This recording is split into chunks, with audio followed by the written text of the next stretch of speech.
wouldn't do it. They're preparing their children to be our children's rulers for tomorrow. We can't stand for them.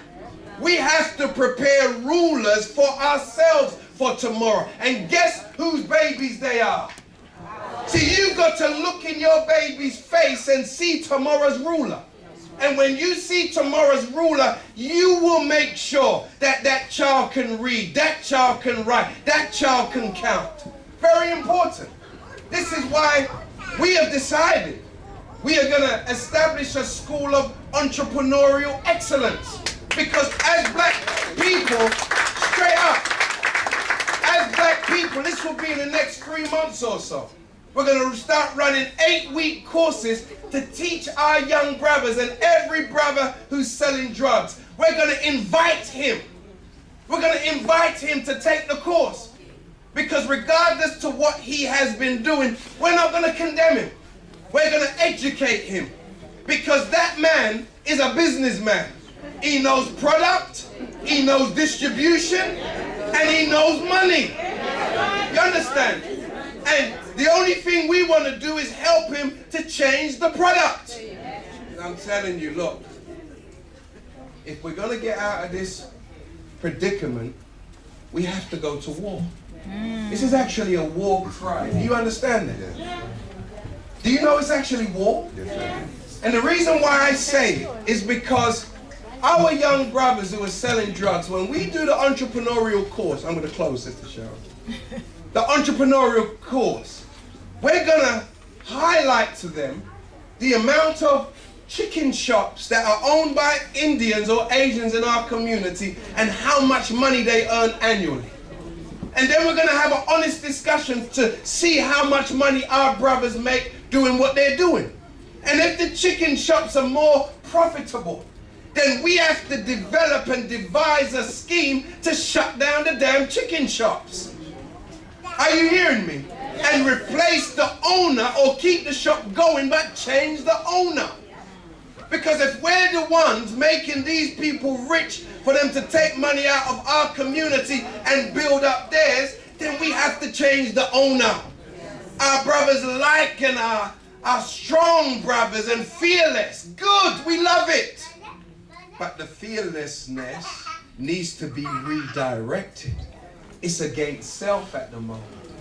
But it must be against those who are using and abusing us. Do you understand? So our little babies, we're going to have teachers who would teach them how to structure a company and the various types of companies based upon the business they're going into. We're going to have specialists in tax to teach our babies. Not I'm talking about a 16-year-old man. I'm talking about as young as 9, to teach them about taxes, corporate structures, and accounting. Accounting. Yes? And these will be 8-week courses that just roll over. And we have people who work for J.P. Morgan, who work on the stock exchange. I had a cousin here last week who works on the stock exchange in New York. And I picked her up. She was in central London. And I asked her, where was you coming from? Oh, a colleague of mine who lives just off High Street, Kensington, a black woman who is the vice president of Microsoft, living right here in England. Black woman. Vice regional, European regional representative living right here in this country. And you know she is already desirous of coming and doing a module at the entrepreneurial club that we're establishing. Come on now. Our people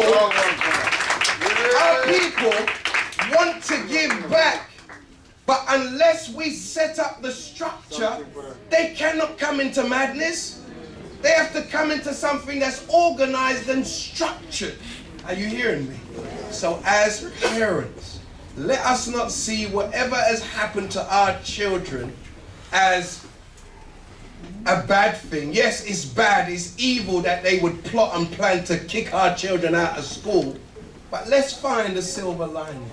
Let's use it as an opportunity to establish something for ourselves. So that when our children are grown, And when they have children, giving us grandchildren. That's a great honor. When you're a grandparent, that means you're set apart, you're dignified. And all of the experience that you have had, now you start pouring that into your grandbabies. And then the grandbabies can start to go to schools from they are babies without being told lies to. Like imagine your child going to a school where no one ever lies to that child. That's a great blessing.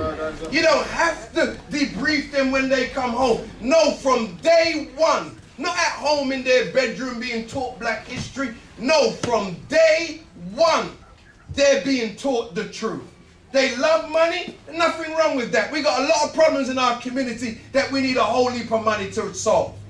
The richest man that has ever lived since the earth started rotating was a black man from Mali named Mansa Musa. Should we not teach our babies that?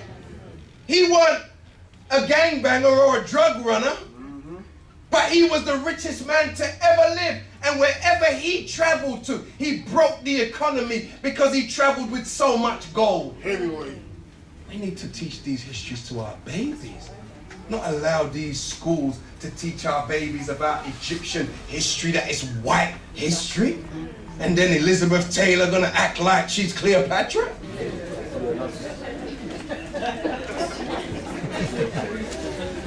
They actually taught me when I was at school out of a textbook that was printed that Cleopatra was a white woman. Do you know we could sue them? This is fraud. But look at the lengths to which they are going to cause us not to love ourselves. And what are we doing about it? We've got to extricate ourselves. Most of you in here, you know what a bad relationship is like, right? You know when a relationship ain't working and someone's been abusive? When you stay, does the abuse get better? Quick answer. No. The person usually gets worse because they think that you love them and you need them. That's why you're putting up with this. She can't do without me. Watch her, now me abuse her last week and she come back this week. The abuse gets worse. But guess what? You see when you don't come back, him start look for him phone. Looking for that text that ain't coming.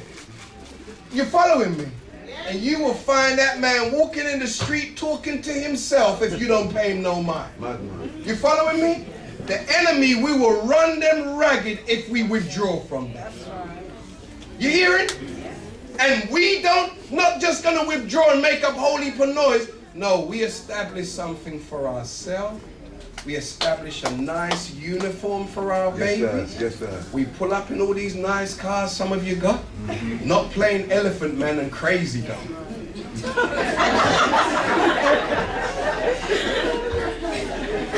I'm telling you about taking responsibility. Because you see, when you pull up to the school gate playing Movado, that's not a good orientation for your babies going to school in the morning time. And don't think that you're endearing people to like you when they have their little children now that they want something from, and you think anything goes? No, no. You and I have got to get into the space of taking responsibility. Are you hearing me? I play Movado, not with my children in the car. Hello, somebody. There's nothing wrong with a man singing, you know, a one man, me fear of the Messiah. Me a man who believe in a prayer.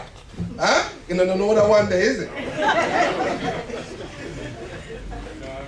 So all of that to say, we're going to do for self, and I'm hoping by the end of the night, we're going to start a fundraiser, because I want to see the black woman here, this queen here, independent, and not worried about her bills as she fights for us.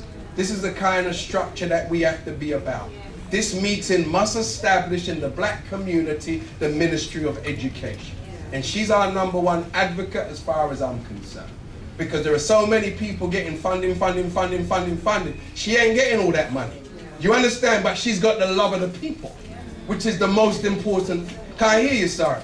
You must learn to express herself. She has the love of the people, right? And because the reason why she has your love is because you know she's genuine and sincere. Yes? So with that said, we want her as our minister. Can't hear you. Who's voting for Cheryl to be our minister of education? So with that said, we'll speak more, but let's receive our queen back to the rostrum. Thank you, sister.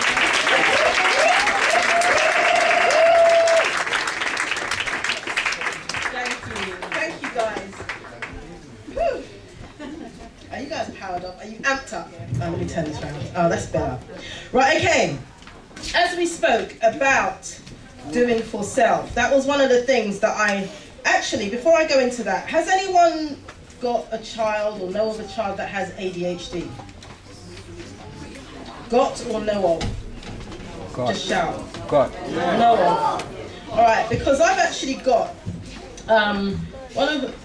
most of you know about Brother Umar Johnson in America. I speak to him quite often, and he actually was on me. Make sure you get this book. When you're speaking about these things, make sure you get this book. And I actually went and got the diagnostic from the Psychiatric Association, and it breaks down what ADHD actually is. And I would be very, very concerned with regards to giving our children the drugs, as the sister spoke about earlier, because what they actually do is that they can actually cause kidney damage and liver damage to your children as well. And it's all they do. Now, mostly you find it's boys that have got ADHD.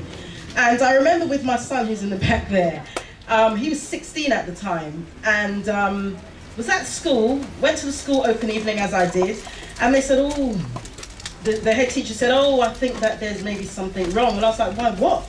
She goes, I think he might be, he's got something like on the spectrum of autism and ADHD. I'm like, excuse me, at 16? So she goes, oh, we've got the funds, remember schools have no funding, but we'll find the funds to actually get him assessed, and the correct medication, we'll send him to CAMS and all these things. They already had it planned out. All I had to do was sign this letter. And she gave me this form, a standard 2-page, just an A4 2-page piece of paper, and when you open it, it says, does your child get along in crowds? Do they make friends easily? General things. Now, on a bad day, I don't want to talk to nobody. And on a good day, I can talk to everyone. Now, this is just human nature. Not every day you're going to want to be up under nobody, and not every day you're going to want to be talking to anyone. But this is what this criteria in this thing said, and when you sign it and send it back, you've basically just signed over the consent, which I didn't realize. You signed over the consent now for them to effectively do as they want. And if you try and challenge it, and when people have challenged it, I had a lady at one of the Black Child Agendas last May, and she came down literally in tears. She got there about 7:30, we had finished at 7, because what had happened, she was given this similar form, and her child, she went back to school, her child wasn't there.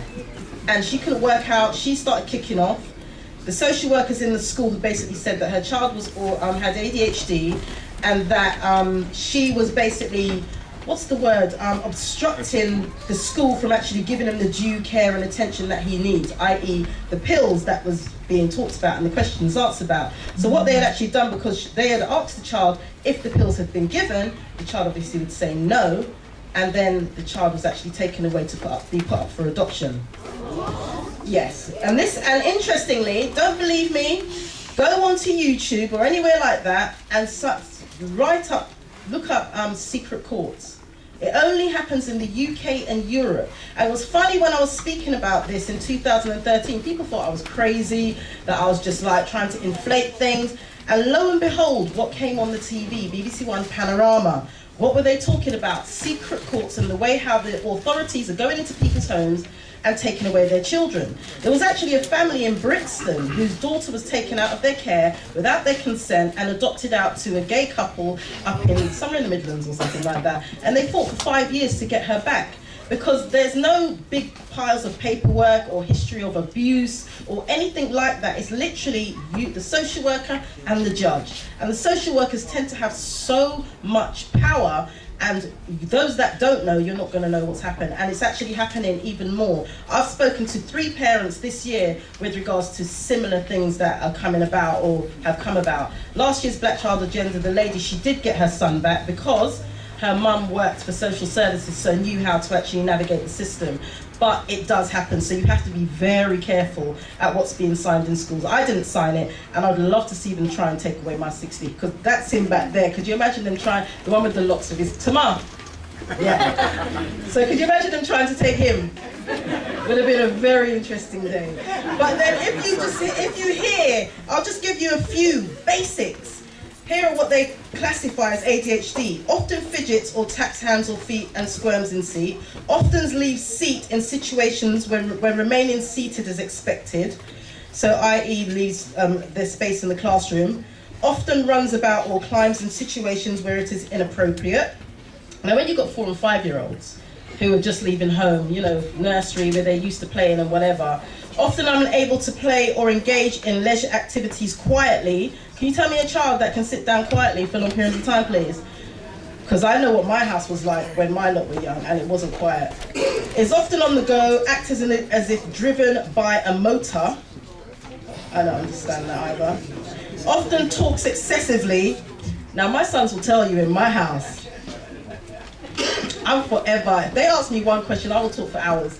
Yeah, and did you know? And they'll just be rolling their eyes, so clearly I must have ADHD. Often blurts out an answer before a question has been completed. How many of us are guilty of that? And the funny thing is, now if your child is in the back of the class where they like to push them, and they're always being ignored even though they know the answer, eventually, and my youngest he didn't care. He's like, Mum, they always ignore me in the classroom. So he goes, I'm just going to say the answer anyway, I don't have business. And he would just shout out the answer. Every time when the question was asked, if the teacher wouldn't pick him, and that would be every day, he'd shout out the answer and just be sent out of the class. He just didn't care after a while. Often has difficulty waiting his or her turn while waiting in line. Really? We're talking about children, remember? We're not talking about adults. Yeah, we're talking about children, 4, 5, 7, 10-year-olds. Let me see.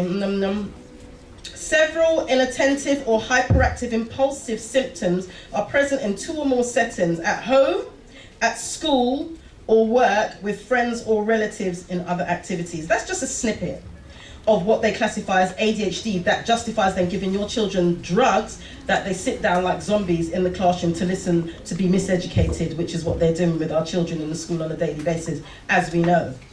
So just make sure, even look it up online just to be clear. If they're saying your child's got ADHD, do you know what? I put my sons in rugby, tennis, swimming, every kind of activity you can think of just to burn them out, and they still wouldn't keep still anyway.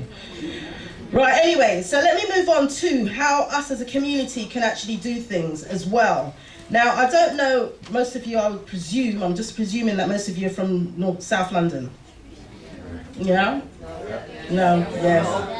Yes, no, okay, 50-50, regardless, wherever you're based. Now, in your local area, local authorities, every single local authority has it, and it is called community assets. Have you heard about it? Yes, some have, some haven't. Okay, community assets are there for everyone. Now, for example, a building like this could be there and it's owned by the local authority, it's owned by the local council. You can then formulate yourselves as a group. It only needs 2 or 3 people. Formulate yourselves as a group, organisation, get yourself a constitution, etc., etc. Write it out, then you're constituted. Or even go better and go as a charity. Go onto the community assets site on your local authority's website. They have a list of buildings that are owned by the local authority. Now what comes with that is that building they're probably not using, and the building's sitting there doing nothing. You can then go, my name is Mr. and Mrs. Smith, I want to utilise this building. They can give you a lease, some of them up to 30 years, some of them less, for that building if they have nothing else. You can actually get the lease for that building to actually run your activities or whatever it is that you need to do. How much money do you need to put up? None. So these things are actually out there. Now, because I was running to be a local councillor, this is how I found out a lot of these things. I ran for Labour to my detriment. Because as I got voted in, because we know the system's corrupt, so I was thinking that I can get on police and crime and children and families, because obviously children and families cover education, social services, and police and crime obviously deal with our young people. They had a room full of the Asian community who were rigged to actually be voted in, but I got voted in. I was like, okay, cool, I can make a difference from the inside. 2 weeks later, 5 o'clock in the morning, boom, my front door was kicked off by police. About 20 police officers raided my house. All of a sudden, it was drugs. We were drug dealers. 2 weeks later, the same thing again, my house was kicked off. My son will tell you he was followed, going to the shop. I sent him to the shop to get something simple. On his way back, he was surrounded by armed officers, and one had a taser, wasn't it, Ma? A taser held to his head that he had robbed someone. This person was allegedly slim and tall that did the robbery. As you can see, my son is not slim and he's not that tall. So these were the things that were happening to us as a family. So in the end, I stood down. I was like, do you know what? My sons were barricading the front door because of fear that the door was going to be kicked in. But nonetheless, what I did do was make sure I kept in contact with all of the other counsellors. So all the information that comes out, you get to hear it firsthand. I would also say, go on your local council's website and find out about all your community meetings. I went to a meeting 2 weeks ago where they're actually spending £2.4 million locally for hard to reach communities. That's us. How many black people were in the meeting? Me. And then it was just police officers and social workers and whoever else, but none of us were in there. These are the meetings where they decide where the money's being spent, what organisations and groups are going to get the money. Hence why I say to formulate yourselves as an organisation and group, because they have to give you the money. They can't reach us as a community. They bring Sally and Jane down from Hampstead Gardens or wherever it may be. Sally and Jane don't deal with our kids. Our kids don't want to know. They're not interested in talking to them. They're like, later. You know what our boys can be like, and our girls. They're not interested. But one of us now from the community, we know that all of us know the kids that grow up local to us. Most of us will know the children or the neighbours or somebody. Are you telling me that if you were to start up a community group and run a community project that them children wouldn't come? That is just a way of getting them off the street. I have a youth club starting on Tuesday, and how I actually got that going was with zero budget. I didn't come up with any money. I didn't have a building. I had none of the above. But yet we're starting on Tuesday with all the equipment that we need, table tennis, all of these things initially, because obviously it's just a youth club. And then after that, we're gonna, start doing what we need to do. And if you live in a local area, again, they have local community centres that have been built for the community. If you have a community centre near you that has been built for the community, get your organisation, the three of you go in, you find out who's managing it, you go to the seniors, normally the people there are blockers. You go to their senior management, you have a meeting with them, and you say, listen, there's an issue in our community with crime, etc., etc. We want to start a youth group. They have to allow you to start a youth group because they cannot target or reach our young black boys or girls. We can, because they look like us and they sound like us and they speak like us. So that is another way of getting in. For once you get your foot in the door and you're doing a great job, they will invite you to all the meetings where all the funding decisions are being made. They will invite you to all the meetings, where you'll smile and drink tea and biscuits, not too much. And then you do what you need to do for your community. You have to be able to do both sides of the coin, which is what I've learned to be the master at, of going and being nice and polite and doing and saying and hearing what needs to be done, but then actually getting what I need from them so I can deliver it to our community. Because I don't see why we should start from scratch. A lot of us are under the delusion and the illusion that the Asian community just put together pools and pools and millions of pounds of money. No, they don't. They actually utilise the community assets scheme. They actually have people a lot of the time on the inside that will fill out their funding applications for them.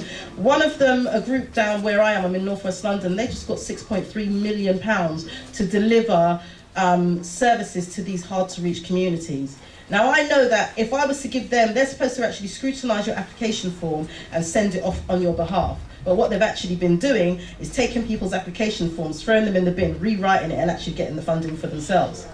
So that's a lot of what goes on. So once you know, and once you know where, all your local authorities should actually have a pot of money to actually run services for young people as well. Because for once you put the buzzwords in, hard to reach, crime, all the usual things that they love to tote around like they're just words, but these are the words that are used in all the funding applications. And I don't see why we shouldn't apply for them. We're paying into it, so why shouldn't we get out? The community assets are there, so why are we not utilising it? A lot of it is that we don't know, and I admit that I found out last year about it because of the fact that I've spoken to a lot of the local councillors. So that's how I found out about it. But they're there and they can be utilised. I was going for a building in North West London, but it's too big.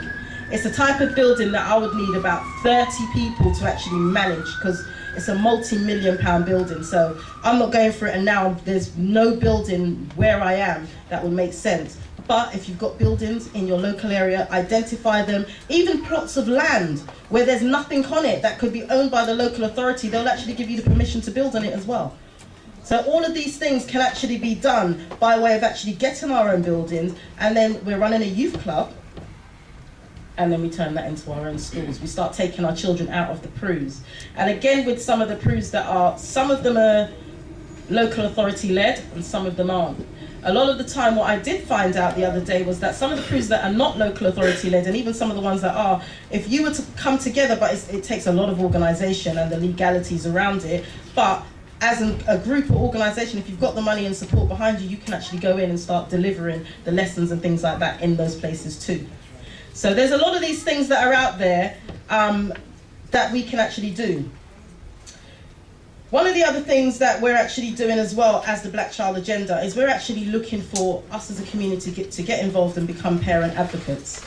And what that entails, what we'll be basically doing is training people on just the basics. I deal with at least 8 to 10 calls a day from parents, and it is very, very tiring. It's very time consuming. Not saying that I have an issue with it, but it is a lot of work, and having to basically decipher, some of them I can deal with over the phone, and some of them I do pass over to Carolyn, because some of them need slightly more legal support behind them, and the ones that I can deal with, a lot of them are quite basic stuff that we can actually all do.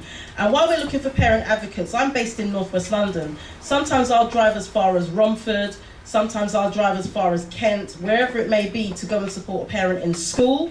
And it is a great and satisfying feeling when you quote the law to these teachers and they don't know it. It is so great. And there was a lady once, I'll tell you this for free, there was a lady who goes, oh, when you come to this such and such a school, because it was quite a predominantly white school, she goes, when you come, don't have your hair wrapped, because, you know, they may feel a bit uneasy about it and whatever. Which was great. I was like, really? Okay. Me and my spirit and my cantankerous nature. Who knows what a gele is? Bright pink. It was huge. You know when the Nigerians go to a wedding or something, and you know how big they are. And I went and bought some starch, and I put this, and I don't even like pink. That's the funny thing. And I wore that to the school, and I sat down. And I didn't say a word until they started getting on my nerves, and then I started quoting and getting into it. But I was like, who are you telling that I can't go dressed in how I choose and how I feel? You know, so those type of things, I'm not scared of none of them. And that's the thing. I deal with parents, I speak to parents, and they're amped up and they're F-bombing up the place and they're on it, and this teacher and blah, blah, blah. And then we get to the school and they can't even look the teacher in the face. And the teacher is disrespecting them and their child. And I'm like, are you kidding? That infuriates me so much. If that's the case and you're that type of parent and you can't face them or you can't deal with them, then you need to call someone from the Black Child Agenda, because we will come in and tear them up. We will come in and represent, and we'll do it in such a professional way. They will enjoy the journey, but they know that they have to do what it says on the tin. These are your guidelines. These are the structures. This is what you're supposed to follow. And if you haven't, then we're going to call Caroline for you. Do you understand? So then we take it to a whole new level, and if you're still not listening, then we're just going to keep going and going and going. And we've also got like the mainstream newspapers supporting the Black Child Agenda as well. So we'll put your business in the press. And you know they don't like the press. So from all angles, we're firing on all cylinders. So we're looking for people to join our team with regards to the parent advocates as well. Down the back of the room, we've actually got some flyers that we want everyone to make sure they go away with, at least one or some for your friends. Everyone knows someone that's going through an issue at school. Give one to somebody so they've got our number, so they know how to contact us and they know how to get involved, because we want to try and do some training within the next couple of weeks on the basics. On top of that, we actually also have, now you know when, like what Caroline was talking about with regard